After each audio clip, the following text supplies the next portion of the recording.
Todd Muller.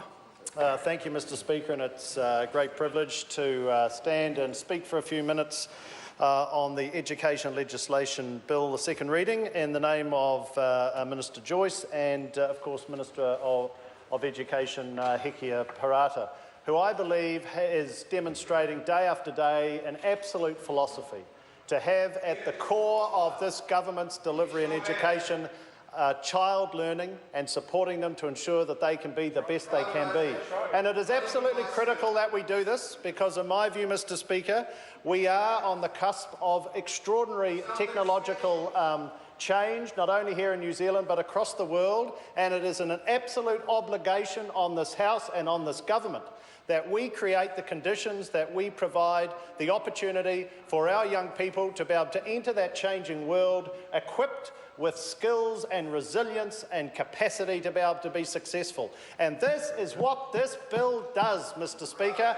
It creates flexibility in the governance framework of education.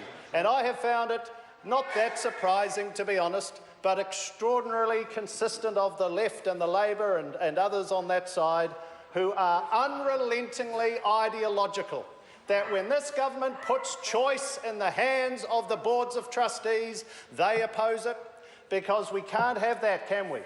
We cannot have a board of trustees given the choice as to whether they should consider employing a trainee teacher, because that's not appropriate, because the unions have said that's not appropriate, so let's block it. Well, I find that quite remarkable, Mr Speaker, and if you just look through some of the key recommendations that we reflected on, and yes, the debate was quite heated, and we've heard some of it already this evening, that when we considered the SOP relating to creating the opportunity for those to be to employment, the new teacher training category in schools, the key word that we discussed here and that is encapsulated in this bill is the enabling of this position, not telling the Board of Trustees to do it, no direction from the Secretary of Education, but enabling a Board of Trustees and a school that if they think this is an opportunity that's going to enhance the learning of their children, they have the choice. And they say, oh, where's the evidence? Well, I'll tell you what the evidence was. The evidence was the schools where this was in place turning up to the Select Committee and saying, this is working for our kids. Well, as a parent who has kids in school, when I hear teachers turn up and when I hear people from the school turn up and say this is adding value, then for me that needs to be part of what we're offering, and this is what that particular clause enables, and so should it, Mr Speaker.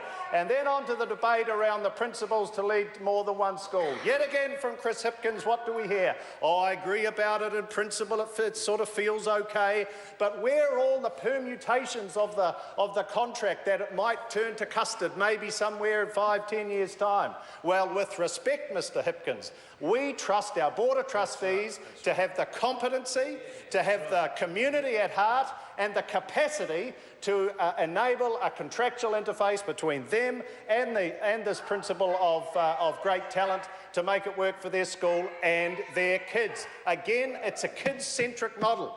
Not a union-centric model that sits over that side, but a kids-centric model, and that is why I'm so proud to be able to support this government and the leadership in the education sector that Hekia Parata provides, because, Mr Speaker, at her core, and you see it every day expressed, is an absolute determination to keep our children at the front of our focus.